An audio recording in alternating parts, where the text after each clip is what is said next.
preguntaron que quién podría venir a hacerse cargo del laboratorio. Vamos a ver ahora introducción al procesamiento térmico de alimentos. Habíamos visto que el primer capítulo del libro se trata del procesamiento térmico de alimentos. El procesamiento térmico de alimentos es de lo más importante en alimentos porque fíjense bien, todos los alimentos que consumen, muchos de ellos, están procesados térmicamente, los alimentos enlatados y los alimentos envasados, ya sea en tetrabric, en botellas, en bolsitas, ¿no? Los frijoles de bolsita, los guisados, etcétera, todo el proceso. Pero vamos a ver aquí un poquito de introducción. Bien, ingeniería de alimentos, ¿qué es eso?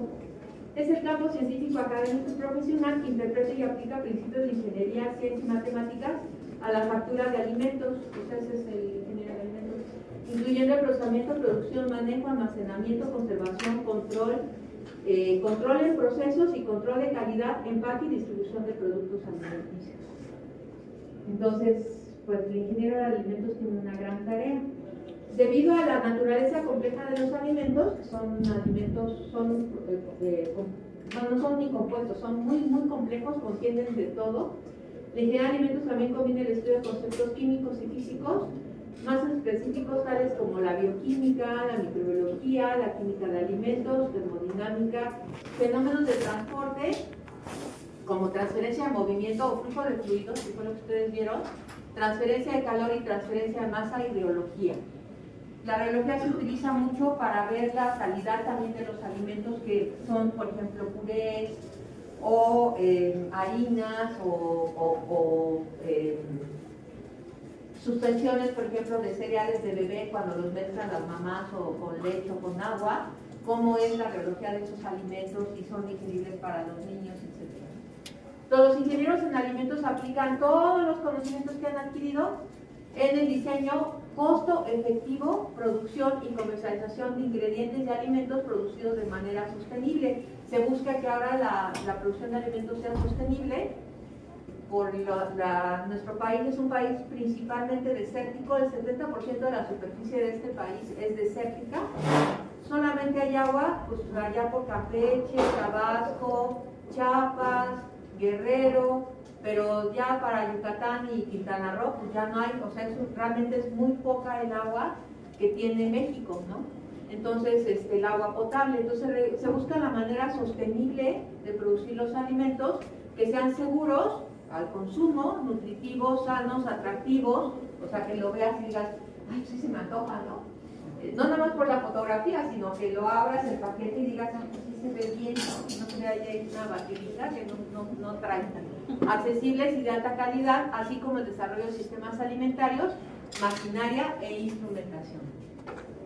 Entonces, los procesos que se dan en la industria de alimentos para preservar son principalmente los de alta temperatura, o sea, calentamiento, que ya vieron ustedes en su tarea de pasteurización, los tipos de pasteurización que hay, ¿no? La pasteurización convencional o lenta, la pasteurización HTST y la pasteurización UHT, que ya UHT es una esterilización realmente, igual que la HTST.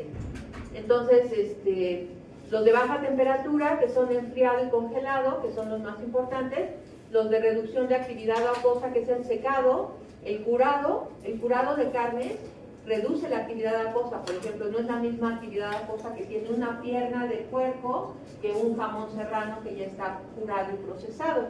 Y el conservado, ¿no? Conservado con algún contenido de humedad bajo. El aumento en la acidez, la adición o formación de ácidos, por ejemplo, la fermentación láctica, la reducción de potencial redox, que es la remoción de oxígeno o adición de ascorbato. El ascorbato capta oxígeno, pero también ahora vemos en el súper, por ejemplo, que hay carnes que están en una charolita y tienen así el empaque, la película plástica de encima muy inflada. Es porque están empacados con nitrógeno o con helio, con algún gas que no, o sea, se remueve el oxígeno para conservar durante más tiempo el alimento, ¿no? Por ejemplo, el aguacate que decimos se pone negro porque tiene una enzima que se llama oxidasa. Esa oxidasa utiliza el oxígeno de la atmósfera y oxida las grasas y los demás componentes del aguacate y entonces se pone negro. ¿Cómo hacemos para inhibir la oxidasa? ¿Qué le hacemos al guacamole, al aguacate? Le echamos limoncito, ¿verdad? Entonces el bajo pH inhibe la actividad de la enzima, ¿no? Entonces, la biopreservación por fermentación microbiana, ¿no? Fermentamos los alimentos, por ejemplo, la leche fermentada, el yogur, pues dura mucho más que la leche fresca, ¿no? Y la adición de preservantes, que es la tendencia en la industria alimentaria, es ya no adicionar sorbatos, sulfitos, nitratos, etcétera, por los problemas digestivos que pueden causar, inclusive el cáncer, ¿no? O sea, es importante ir reduciendo. Entonces vemos muchos alimentos que dicen que no contienen conservadores. Por ejemplo, los alimentos de bebé no contienen conservadores, pues no lo estás dando a un bebé sorbatos, ¿no? O sulfitos o nitratos. Entonces no contienen conservadores. No es que sea una onda vegana ni naturalista ni nada, es simplemente que cada vez se pretende tener menos conservantes químicos para que tengas una... Porque también, por ejemplo, las personas que desarrollan cáncer, de cualquier tipo, pero pues vamos a decir cáncer de colon, por ejemplo, generalmente van a recurrir a los hospitales públicos, y a los hospitales públicos les sale carísimo, ¿no?, atender a una gente de cáncer. Yo recientemente, una amiguita mía, le detectaron cáncer y acaba de pasar la quimioterapia. Cada dosis de quimioterapia le costó 70,000 pesos. Afortunadamente trabaja en Rancho Chinico y tenemos el seguro de gastos médicos mayores. Yo por eso nunca me fijo del agua porque realmente nos tienen bastante bien. Y gracias al seguro pudo pagar la quimioterapia, pero ella de su bolsa, 70,000 pesos cada 15 días, pues no hay modo, ¿no? Entonces, yo ahorita está en radioterapia, cada sesión de radioterapia cuesta 7,000 pesos. Entonces, cuando una persona tiene alguna enfermedad, por eso se busca mucho que no tengas presión alta, que no tengas obesidad, que no fumes, etcétera, porque a los hospitales públicos les sale muy caro atender a estas personas. Imagínate, si mi amiga hubiera ido al Instituto de Cancerología de México, la quimioterapia no le hubiera costado, pero ¿quién la tiene que pagar? El Estado, ¿no? Y las dosis de 70,000 pesos, pues eso cuesta, ¿no? Entonces, le pusieron un catéter y le aplicaron a ellos. Es una cosa que es para el Estado, es muy costoso la atención de estas personas fumadoras o que tienen síndromes metabólicos, ¿no? Y otras enfermedades, por ejemplo el cáncer, que es muy común. Entonces, por eso es que se busca mucho disminuir ya la adición de preservantes en alimentos, porque no podemos dejar de comer. Y si todos los días estás comiendo nitratos o no sé qué, pues imagínate, ¿no? Bien, entonces, el procesamiento térmico de alimentos pues se basa en la adición de calor. Entonces acá vamos a aplicar todo lo que aprendieron en transferencia de calor, que es los intercambiadores de calor. Sí les digo ya de entrada que los intercambiadores de calor que usamos en la industria alimentaria, pues no son los que les enseñaron en transferencia de calor, esos de tubos y carcasa, no, esos no son. Son otros.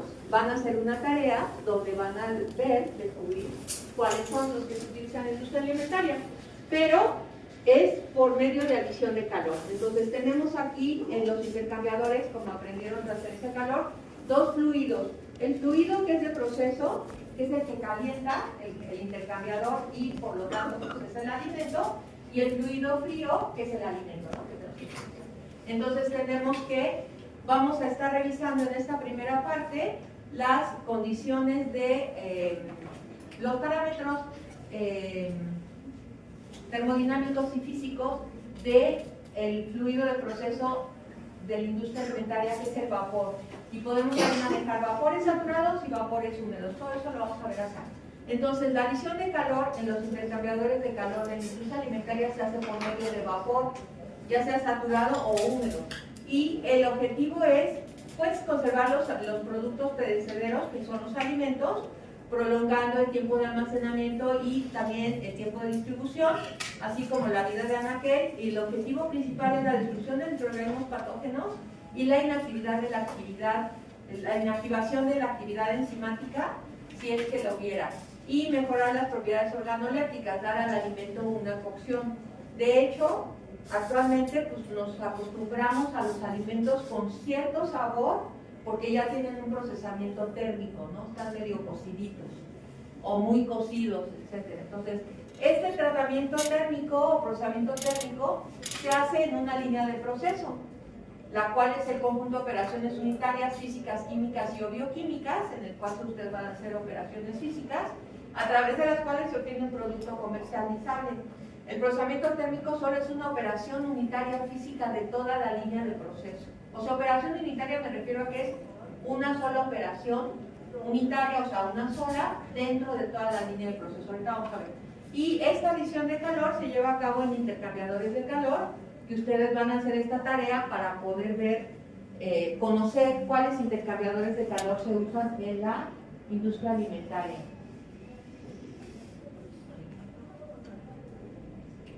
Bien, entonces vamos a ver aquí un ejemplo de una línea de proceso pasteurización de leche. Esto es muy general, pero tenemos la recepción de leche cruda, la filtración, se le da una filtración a veces no, y se pasa a enfriamiento, de ahí se estandariza. Estandarización significa que estamos adicionando proteína, vitaminas, o quitándole, si no trae grasa, pues le adicionamos una cierta cantidad de grasa, etcétera, ¿no? Se almacena la leche cruda, se precalienta, se homogeniza, porque a veces es más fácil homogenizar la precalentada, ¿no? Como a 60, 70 grados, se pasteuriza y se enfría inmediatamente. Hay varios sistemas de enfriamiento y se almacena. Del almacenamiento se va al envasado, al almacenamiento del producto terminado, al transporte al lugar de venta, a la distribución y finalmente al consumidor. Entonces, la pasteurización y enfriamiento, que es el procesamiento térmico que vamos a ver aquí, es solamente una operación unitaria en toda la línea de proceso. Claro que podemos estudiar cada una de las operaciones unitarias, pero en este curso lo que vamos a estudiar es el procesamiento térmico de alimentos líquidos y un poco del procesamiento térmico de alimentos sólidos en el enlatado. Bien, entonces este es un esquema de un intercambiador de calor en el que lo que vamos a tener generalmente en los intercambiadores va a ser un fluido, una zona fría de enfriamiento, una zona de recuperación de calor, una zona de calentamiento y una zona de mantenimiento. ¿Qué significa eso? En la zona de recuperación de calor vamos a tener que el alimento que sale de la zona de mantenimiento a alta temperatura va a precalentar el alimento frío que entra. Al entrar aquí al precalentado, a la zona de calentamiento, aquí se le va a elevar la temperatura hasta la temperatura de proceso, que puede ser 90, 98, 150, etcétera, como vieron en pasteurización, ¿no? Y el fluido calefactor que va a proveer este calentamiento va a ser vapor saturado o vapor húmedo, ¿no? Va a haber algunos intercambiadores que sean de contacto indirecto, es decir, que el vapor nunca está en contacto con el alimento, y va a haber otros intercambiadores de calor que son de contacto directo, en donde el vapor está en contacto directo con el alimento. Eso lo van a aprender en esa tarea. Y después, ya que está caliente, el alimento pasa a la zona de mantenimiento, en donde se le da un tiempo de mantenerlo a la temperatura de proceso para eliminar a los microorganismos patógenos. Esto es para alimentos líquidos, ¿no? Leche, jugo de naranja, jugo de manzana, etc. Y de ahí nos vamos a la zona de recuperación de calor, donde este alimento caliente va a ceder su calor al alimento frío, y después vamos a la zona de enfriamiento, donde el alimento caliente se termina de enfriar y es una zona separada de la entrada. Esta versatilidad de los intercambiadores no la pueden encontrar en un intercambiador de tubos y carcasa, ¿no? Sino que lo van a encontrar en intercambiadores de placas o intercambiadores tubulares. O sea, hay muchos tipos de intercambiadores que se usan en la industria alimentaria, pero los más comunes son de placas o de tubulares. Vamos a ver después videos donde vamos a ver ahí los intercambiadores. De hecho, en su tarea vieron el proceso de la leche, vieron que se lleva a cabo la pasteurización en un intercambiador tubular. Primero se precalienta aquí abajo a la izquierda, se ve el intercambiador de placas, se precalienta a 70 y después en el intercambiador tubular se sube la temperatura que dicen ahí los españoles, superiza a 150 grados. Ese es un proceso UHT.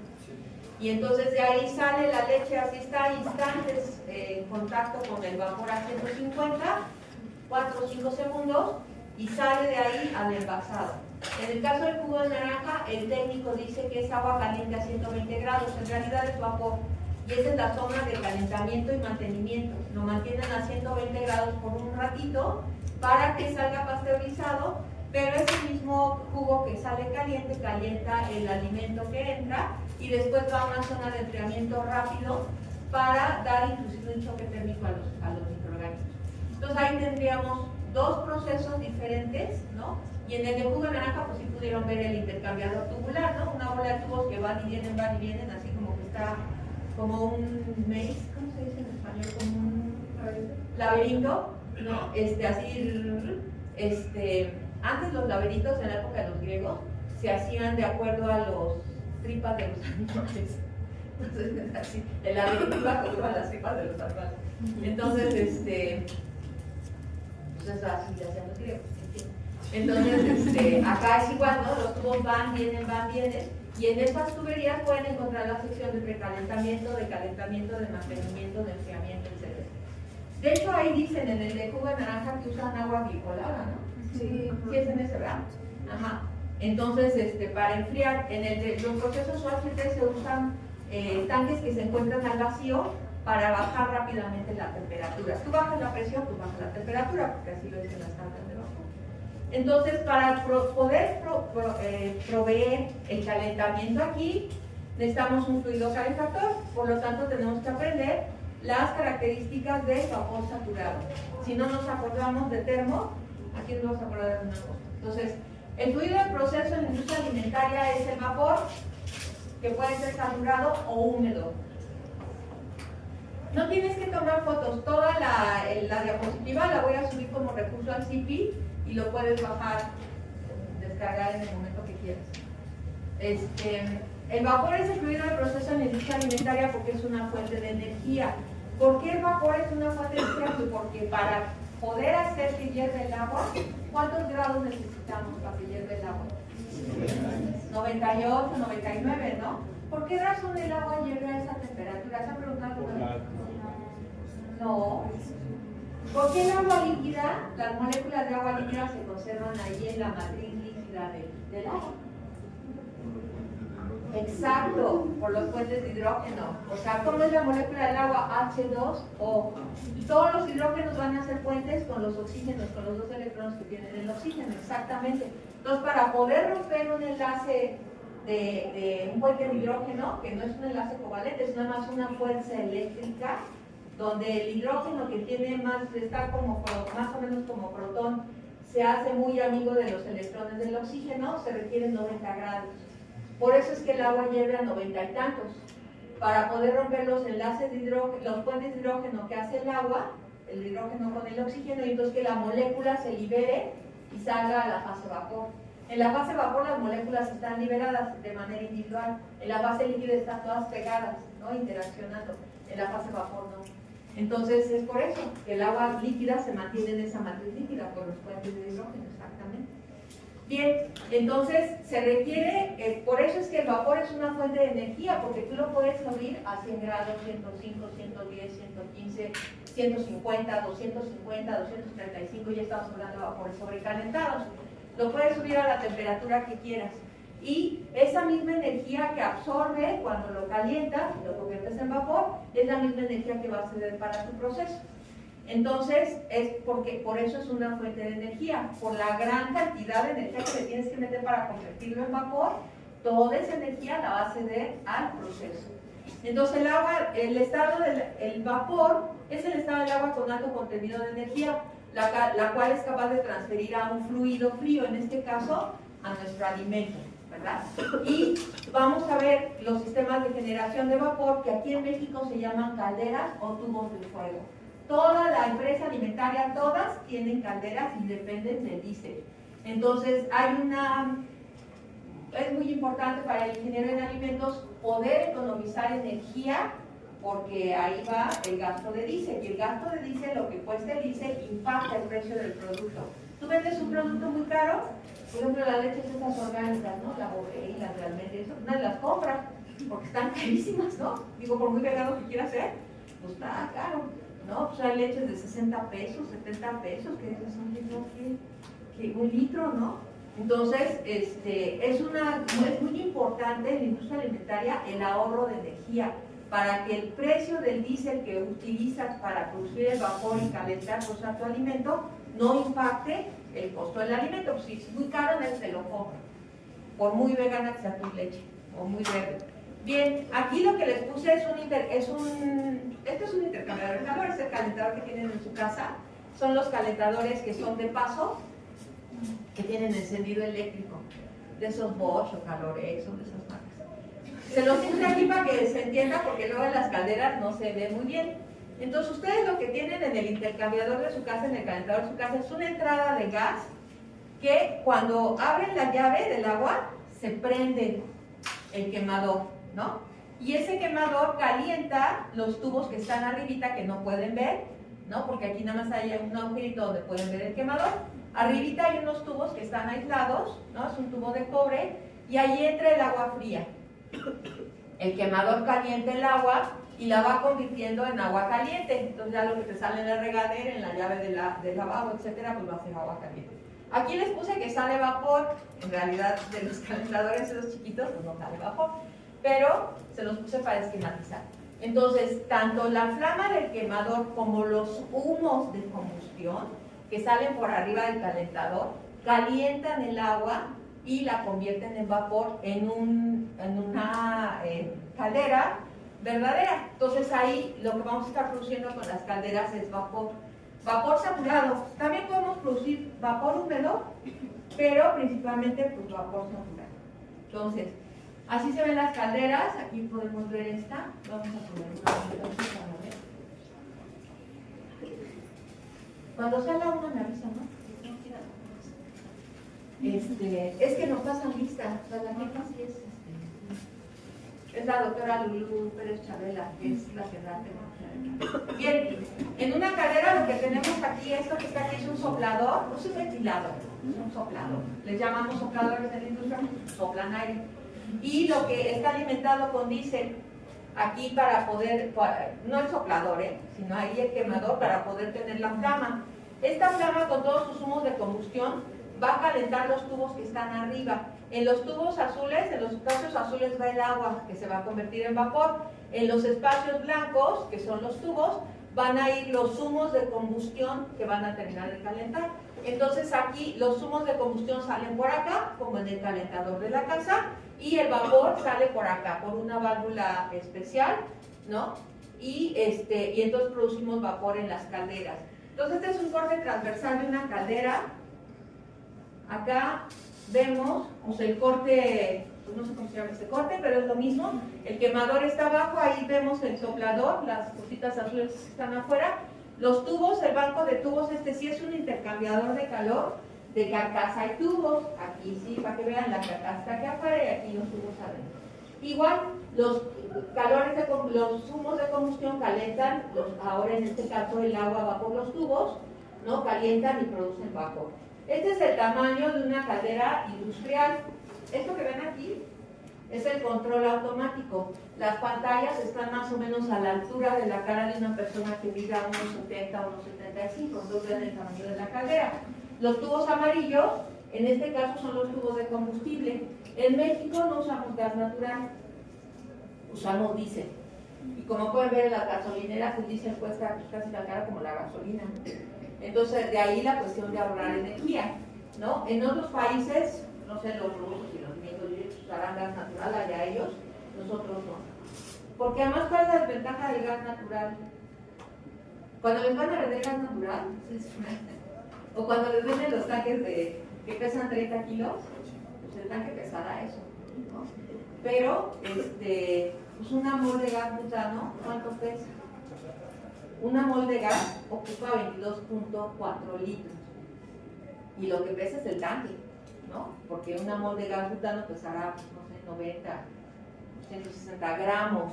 Entonces, cuando te dicen, no, sí está lleno, sí, el tanque, ¿no? Pues está bien pesado, pero el gas dice. Entonces, bueno, ¿por qué el gas natural es una falacia? Pero hay muchos países que solamente tienen gas natural. Por ejemplo, los rusos, en el círculo ártico, pues es la bronca con Groenlandia. Que Trump quiere comprar Groenlandia porque está en el círculo ártico y ahí hay mucho gas natural, hay metano. El metano tiene un solo carbono. La cantidad de energía que provee el gas, butano, propano que nosotros usamos, el butano tiene 4 carbonos y el propano tiene 3, y a veces hacen mezclas. Entonces, un gas Entre más carbonos tenga, más energía va a proveer, ¿no? La cantidad de energía que provee está en función de los carbonos. Entonces, por ejemplo, el metano, que tiene un solo carbono, CH4, provee 899 kilocalorías por mol, pues es bien poquito. Entonces, cuando tienes gas natural, pues los recibos de gas son así como de 800 pesos, y así. O sea, es carísimo, porque provee muy poca energía y tienes que gastar un chorro en el calentador y un chorro en la cocinadera. Entonces, por eso es una falacia. Pero hay países que solamente tienen eso, como los rusos, ¿no? O los gringos que tienen ahora Groenlandia. Groenlandia pertenece a Dinamarca. Bien, entonces aquí podemos ver el tamaño de las calderas para proveer vapor. Y todas las calderas van a tener sus manómetros, ¿no? Y sus termómetros, como las autoclaves, ¿no? Que vemos ahí la temperatura y la presión. Entonces las calderas siempre van a trabajar a altas presiones y altas temperaturas. Entonces, como dijimos, el vapor saturado en la industria alimentaria es el fluido de proceso de la industria alimentaria. En toda la industria lo que se usa es vapor, no hay otro fluido, ¿no? Es el medio calefactor para procesos como pasteurización, esterilización, por ejemplo en enlatados, cocción de alimentos, etcétera, y también se utiliza para limpieza del equipo. Es más fácil limpiar el equipo de industria alimentaria con agua caliente o con vapor vivo que con agua fría y un detergente, ¿no? Eso lo sabemos bien. Entonces, para poder estudiar un proceso térmico para alimentos, necesitamos conocer las propiedades físicas y termodinámicas del vapor saturado y también las del alimento, ¿no? Porque aquí vamos a hablar de balances de energía, balances de calor. Entonces, el procesamiento térmico de un alimento en un intercambiador de contacto indirecto, ¿por qué se llama indirecto? Porque aquí por este tubo central va el alimento y por acá afuera va el vapor que se va a condensar. Y nunca van a estar en contacto porque hay una pared del tubo que separa el alimento del vapor. Pero hay otros intercambiadores en donde el vapor y el alimento sí están en contacto. Entonces, aquí lo que vamos a tener es un vapor, por ejemplo, saturado a 115 que entra y le cede todo su calor sensible al alimento, lo calienta hasta 95 grados y se condensa. Pierde su energía y entonces cambia de estado. Pierde aquí su energía, cede su energía sensible o su calor sensible y se convierte en un condensado, es un líquido saturado que generalmente va a salir a la temperatura del producto o un poquito más abajo, o sea, más o menos a la temperatura del producto. Aquí estoy poniendo que el producto sale a 95 y el condensado sale a 100, pero entra a 115. Aquí hay un diferencial de temperatura, por lo tanto podemos evaluar el calor sensible que se dio el vapor. Si no hubiera cambio de temperatura, estaríamos evaluando ¿qué? Y se condensó. El calor latente, ¿verdad? Pero el calor latente no nos conviene, lo que nos conviene es que se da todo su calor sensible. Y el alimento también va a presentar un cambio de temperatura, un gradiente, ¿no? Que es necesario para que haya absorción de calor. Aquí los gradientes de temperatura son las fuerzas directrices o la fuerza que dirige el intercambio de calor tanto del vapor hacia el alimento como el alimento que lo absorba. Si no hay gradiente de temperatura, lo que tendríamos aquí sería equilibrio térmico. Imagínense que el alimento entra a 115 y el vapor a 115, pues aquí no está pasando nada, ¿no? Entonces tendríamos equilibrio térmico. Bien, entonces tenemos que revisar un poquito la termodinámica de los cambios de fase.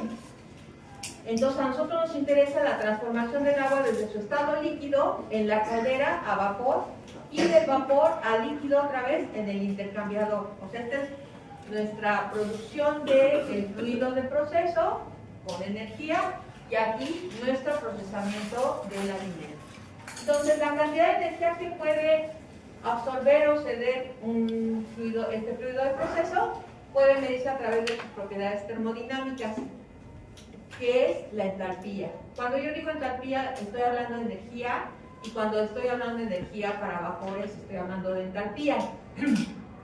La entalpía es igual a la suma de la energía interna más el producto de la presión por el volumen del sistema.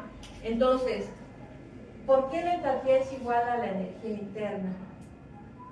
Ya no ahorita no lo vemos, pero ¿por qué es igual a eso? ¿O por qué se les imagina? Está ahí el término U, energía interna. Porque las moléculas lo que absorben es toda la energía calorífica, ¿no? Tienen energía interna, ¿están de acuerdo? Entonces absorben toda la energía calorífica y la transforman en energía cinética, ¿no? ¿Quién absorbe la energía calorífica de las moléculas? De los componentes de la molécula. Los enlaces, los electrones, ¿verdad? Esos son los que absorben la energía y empiezan a vibrar, de tal forma que vibran tanto que la energía calorífica que absorbieron se convierte en energía cinética, ¿no?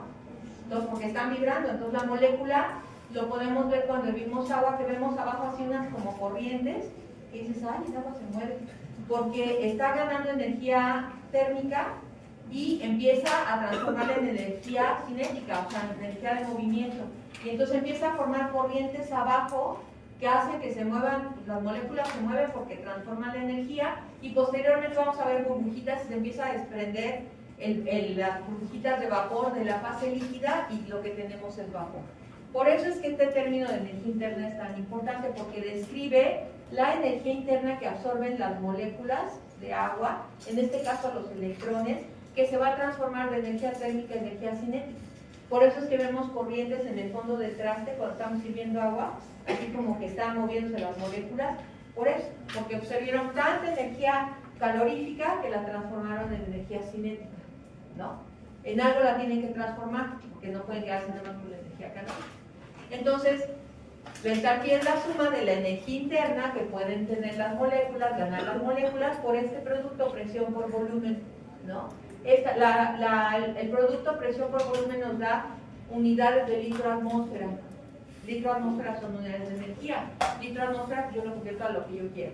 En este caso vamos a estar viendo que las entalpías las vamos a estar midiendo o determinando en kilojoules por kilogramo, es decir, son entalpías específicas, están especificadas a 1 kilogramo de vapor o 1 kilogramo de agua, ¿no? Entonces, la cantidad de energía que un sistema intercambia con su entorno se mide como el cambio de energía entre el estado inicial y el estado final, que ya lo conocemos, delta H, ¿no? Entonces, delta H es igual al intercambio o a la diferencia de energía entre el estado final y el estado inicial. Si el estado final de nuestro vapor es un condensado a baja temperatura y es un líquido saturado, pues va a tener mucho menos energía que el estado inicial, que era un vapor saturado a alta temperatura. Por lo tanto, el signo de delta H es igual a negativo. Negativo significa que el calor se está cediendo al ambiente. ¿Y quién está en el ambiente? Pues el alimento que vamos a procesar, ¿verdad? Entonces, es igual a la energía intercambiada con el ambiente en forma de calor, aunque también podemos determinar el trabajo de un equipo por medio de la entalpía, ¿no? El trabajo de un compresor, por ejemplo. El compresor pues comprime, el fluido hace trabajo sobre el fluido, pero se puede determinar también por medio de la diferencia de entalpías. Aquí lo que tienen que revisar es sus balances de energía en sistemas abiertos para llegar a este tipo de balance.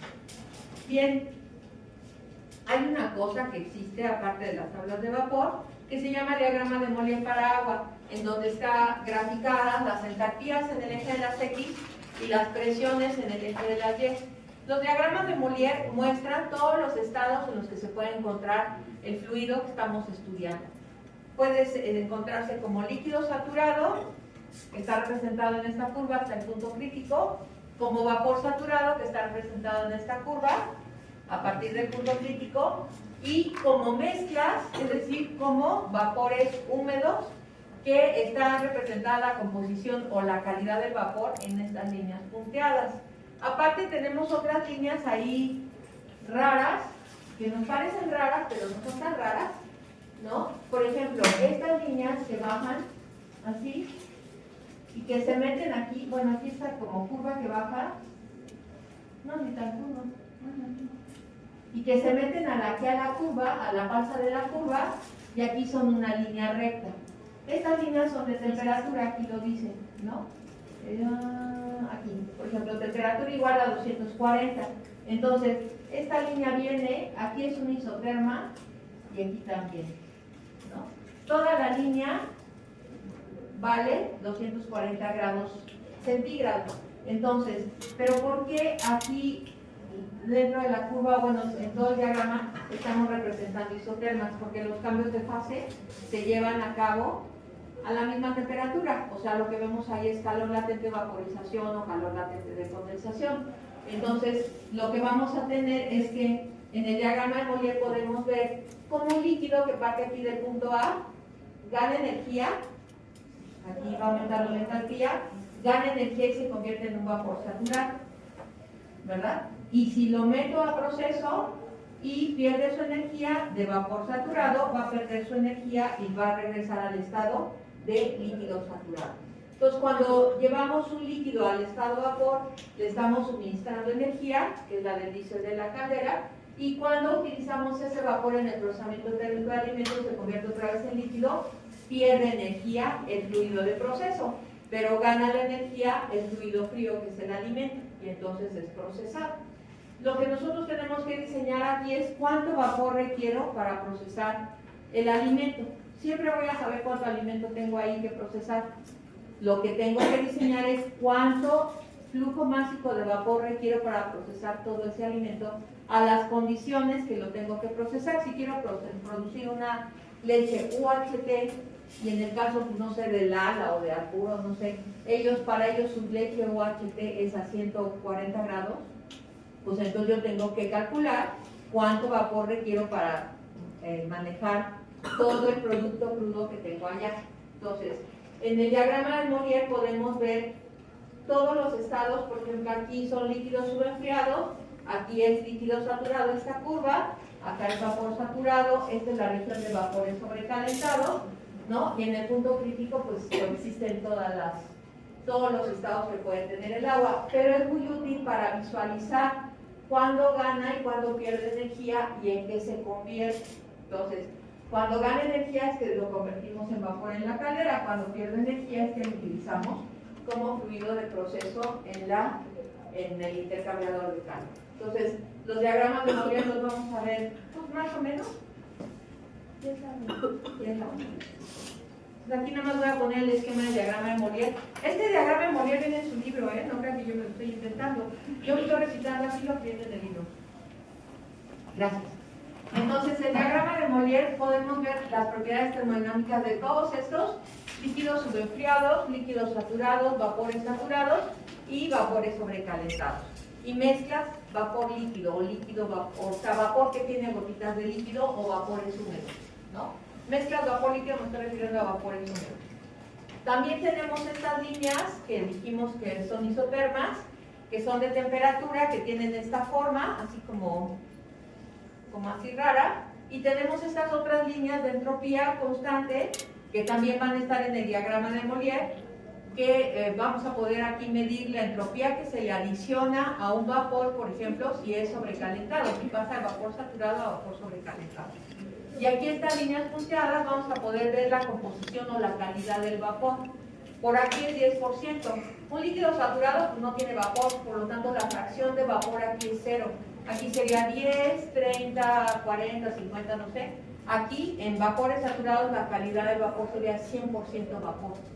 Por aquí 90, 80, etc. Entonces esto es importante conocerlo porque en la industria alimentaria usamos vapores húmedos porque ceden calor sensible y además se condensan rápidamente. Y los condensados generalmente en la industria alimentaria se recuperan. Y por último tenemos en el libro las tablas de vapor saturado donde están todas sus propiedades. La primera columna de temperatura, la segunda de presión, la tercera de volumen específico para líquido y vapor, la cuarta entalpía para líquido y vapor y la quinta entropía para líquido y vapor. Entonces, tenemos que en la tabla de vapores saturados a esa temperatura le corresponde esa presión y todas las propiedades de este renglón. Aquí no se mezclan propiedades porque no es vapor sobrecalentado y en la industria alimentaria no se utilizan vapores sobrecalentados porque esto es demasiada energía. No puedes quemar el alimento, se utilizan solamente vapores saturados o vapores húmedos. O sea que nos vamos a estar moviendo entre 100 y 150 grados cuando mucho. Y entonces tenemos que las mismas propiedades que podemos determinar en el diagrama de Mollier, las podemos determinar algunas de ellas aquí en la tabla de vapores y otras se pueden calcular por medio de ecuaciones.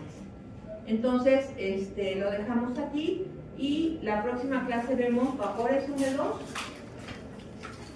Sí, vapores húmedos y cómo se ven en el diagrama de Molière y cómo se puede calcular un vapor húmedo, porque el vapor saturado, pues la entropía ahí está, ¿no? 2567 y la entropía de líquido saturado. Entonces esto es para vapores saturados y otra cosa es para vapores. El próximo jueves creo que no hay clases, ¿verdad? Si no hay huelga, no hay clases 5 de febrero, ¿verdad?